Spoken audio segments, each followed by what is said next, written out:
পরের বার আমরা আবারও আসব, হাতে খুন্তি কুড়ুল থাকবে, এখানে একটা ইটও আস্ত রাখা হবে না। বাংলাদেশ থেকে ভারতের সকল হাই কমিশনারকে উচ্ছেদ করে বিতাড়িত করে দেওয়া হবে। ভারতকে হুঁশিয়ারি বাংলাদেশি এক প্রতিবাদীর। কত বড় আস্পর্ধা, ভারতকে হুঁশিয়ারি দিচ্ছে, বলছে কিনা ভারতীয় দূতাবাসের ইট খুলে আনবে, আবার সেই সঙ্গে বলছে বাংলাদেশ থেকে ভারতের সকল হাই কমিশনারকে তাড়িয়ে দেওয়া হবে। মানে হাসিনাকে দেশে ফিরিয়ে দেওয়ার জন্য ভারতকে হুমকি দিচ্ছে। কত বড় মূর্খ ভাবুন। এক ঝলকে শুনুন সেই ঝাঁঝালো বক্তব্য, দেখাবো। পরের বার আমরা আসবো, সবার হাতে থাকবে খুন্তা কুড়াল, একটা ইটও আস্ত রাখা হবে না এখানে। বাংলাদেশ থেকে ভারতের সকল হাই কমিশনারকে উচ্ছেদ করে বাংলাদেশে বিতাড়িত করে দেওয়া হবে। একই সাথে সর্বশেষ একটা কথা বলে শেষ করব। তৌহিদ সাহেব, আপনার প্রতি আমাদের অগাধ আস্থা ছিল। আমরা আশা করেছিলাম আপনি পররাষ্ট্র নীতিতে বাংলাদেশকে শক্তিশালী অবস্থানে নিয়ে যাবেন। অন্ততপক্ষে আর যাই হোক, অন্ততপক্ষে চোখে চোখ রেখে কথা বলবেন। এখন পর্যন্ত হাসিনাকে ফেরত আনার ব্যাপারে আপনার কোন চোখ রাঙানি আমাদের চোখে পড়ে নাই।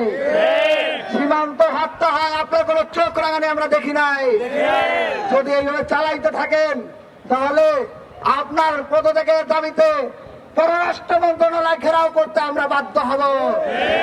একই সাথে সাথে বহির্বিশ্বের অন্যান্য দেশগুলোকে হুঁশিয়ারি করে বলে দিতে চাই, যারা একদিক দিয়ে বাংলাদেশের সাথে বন্ধুত্বের কথা বলেন আর অন্যদিকে ব্যাকডোরে ভারতকে সাপোর্ট প্রদান করেন, আপনারা যদি এগুলো চালিয়ে যেতে থাকেন তাহলে আপনাদের বিরুদ্ধে গণ বয়কটের ঘোষণা দিতে আমাদের এক মুহূর্ত চিন্তা করতে হবে না। বর্তমানে মোহাম্মদ ইউনূসের অন্তর্বর্তীকালীন সরকারের জামানায় বাংলাদেশে মৌলবাদী এবং জিহাদিদের বাড়বাড়ন্ত কিভাবে হয়েছে তার নতুন করে বলার অপেক্ষা রাখে না। একই সঙ্গে বাংলাদেশের অভ্যন্তরে ভারত বিরোধী মনোভাবও মাথা চাড়া দিয়ে উঠেছে, যার ফলে বাংলাদেশের বিভিন্ন কর্তা ব্যক্তি এবং নেতাদের পক্ষ থেকে ভারত বিরোধী মন্তব্য উঠে আসছে। এরই মধ্যে জানে শেষ হয়ে গিয়েছে জুলাই আন্দোলনের অন্যতম নেতা তথা ইনকিলাব মঞ্চের মুখপাত্র শরীফ ওসমান হাদি, আর তার জানে শেষ হয়ে যাওয়ার খবরে উত্তেজনা ছড়িয়েছে বাংলাদেশে। তবে তার থেকেও বড় কথা, ভারতের কিছুটা অংশ বাংলাদেশের মধ্যে দেখিয়ে ম্যাপ প্রকাশ করে বিতর্কের কেন্দ্রে চলে আসা ওসমান হাদিকে শহীদ তকমা দিল সেদেশের অন্তর্বর্তী সরকার। শুধু তাই নয়, হাদির জানে শেষ হয়ে যাওয়ার ঘটনায় আগামী শনিবার রাষ্ট্রীয় শোক ঘোষণা করেছে বাংলাদেশের অন্তর্বর্তী সরকারের প্রধান মোহাম্মদ ইউনূস। আর তারপর থেকেই অশান্তি বাংলাদেশে। একটি মৃত্যুকে ঘিরে সোনার বাংলা বদলে গিয়েছে রক্তাক্ত বাংলাদেশে। কার্যত গৃহযুদ্ধ শুরু হয়েছে প্রতিবেশী দেশটিতে। 2024-এর অগস্ট আন্দোলনের অন্যতম মুখ ওসমান হাদির মৃত্যু ঘিরে হিংসা ছড়িয়ে পড়েছে বাংলাদেশে। রাস্তায় জ্বলন্ত আগুন, অবরোধ। তবে হিংসার শিকার বাংলাদেশে সংখ্যালঘু হিন্দুরাও।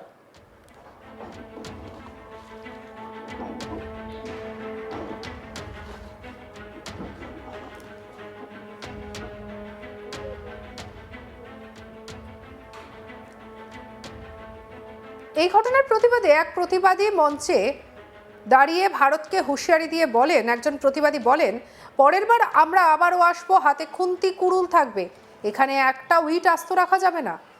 বাংলাদেশ থেকে ভারতের সকল হাই কমিশনারকে উচ্ছেদ করে বিতাড়িত করে দেওয়া হবে। তৌহিদ সাহেব, আপনার প্রতি আমাদের অগাধ আস্থা ছিল। আমরা আশা করেছিলাম আপনি বিদেশ নীতিতে বাংলাদেশকে শক্তিশালী জায়গায় নিয়ে যাবেন। অন্ততপক্ষে আর যাই হোক, চোখে চোখ রেখে কথা বলবেন। এখনো পর্যন্ত হাসিনাকে ফেরত আনার ব্যাপারে আপনার কোনো চোখ রাঙানি আমাদের চোখে পড়েনি। এইভাবে যদি চালাতে থাকেন তাহলে আপনার পদত্যাগের দাবিতে বিদেশ মন্ত্রক ঘেরাও করতে আমরা বাধ্য হব। বাইরের দেশের অন্যান্য দেশগুলোকে হুঁশিয়ারি দিয়ে বলতে চাই, তারা একদিকে বাংলাদেশের সঙ্গে বন্ধুত্বের কথা বলে আর অন্যদিকে ব্যাকডোরে ভারতকে সাপোর্ট করে। আপনারা যদি এগুলো চালিয়ে যেতে থাকেন তাহলে আপনাদের বিরুদ্ধে গণ বয়কটের ঘোষণা দিতে আমাদের এক মুহূর্তও চিন্তা করতে হবে না। তাই সবাইকে সাবধান করছি, সবাই সাবধান হয়ে যান। কি বলেছেন শুনুন। পরের বার আমরা আসবো, সবার হাতে থাকবে খুন্তা কুড়াল, একটা ইটও আস্ত রাখা হবে না এখানে। বাংলাদেশ থেকে ভারতের সকল হাই কমিশনারকে উচ্ছেদ করে বাংলাদেশে বিতাড়িত করে দেওয়া হবে। একই সাথে সর্বশেষ একটা কথা বলে শেষ করব। তৌহিদ সাহেব, আপনার প্রতি আমাদের অগাধ আস্থা ছিল। আমরা আশা করেছিলাম আপনি পররাষ্ট্র নীতিতে বাংলাদেশকে শক্তিশালী অবস্থানে নিয়ে যাবেন। অন্ততপক্ষে আর যাই হোক, অন্ততপক্ষে চোখে চোখ রেখে কথা বলবেন। কিন্তু এখন পর্যন্ত হাসিনাকে ফেরত আনার ব্যাপারে আপনার কোন চোখ রাঙানি আমাদের চোখে পড়ে নাই। সীমান্ত হত্যা হয়, আপনার কোন চোখ রাঙানি আমরা দেখি নাই। যদি এইভাবে চালাইতে থাকেন তাহলে আপনার পদত্যাগের দাবিতে পররাষ্ট্র মন্ত্রণালয় ঘেরাও করতে আমরা বাধ্য হব।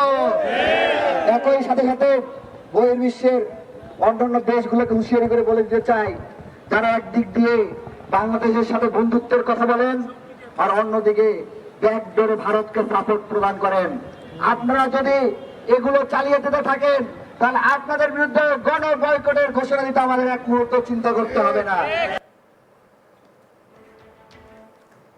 শুক্রবার আলী হাসান জুনাইদ নামে এক প্রতিবাদী প্রকাশ্যে ভারতকে হুঁশিয়ারি দিয়ে বলেন, আমাদের ভদ্রতার জবাবে ভারত মনে করছে ভারত থেকে পরিকল্পনা করে আমার ভাইকে শেষ করার চেষ্টা চালাবে। কি বলছেন শুনবো।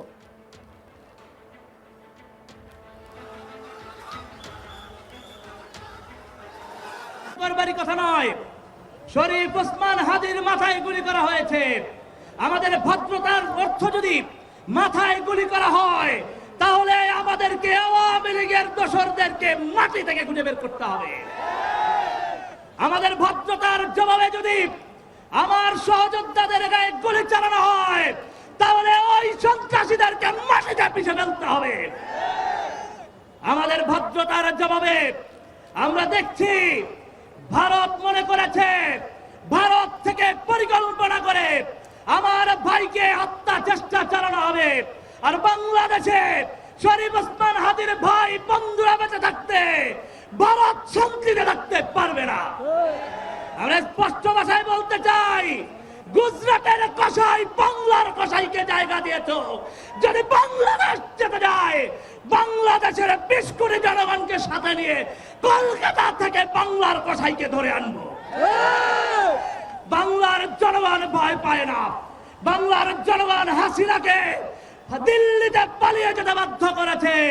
যে জনগণ গুলির সামনে নিজেদের বুক পেতে দিয়েছে সেই জনগণ যদি কলকাতার উদ্দেশ্যে মার্চ করে কোন শক্তি তাকে ঠেকাতে পারবে না। গুজরাটের কসাইকে সাবধান করে দিতে চাই, বাংলার কসাইকে অতি সত্বর বাংলাদেশে বিচারের মুখোমুখি করার জন্য ফিরিয়ে দিতে হবে। সঙ্গে রাখুন আজ তাক বাংলার ইউটিউব চ্যানেলকে লাইক, কমেন্ট, শেয়ার, সাবস্ক্রাইব করতে ভুলবেন না।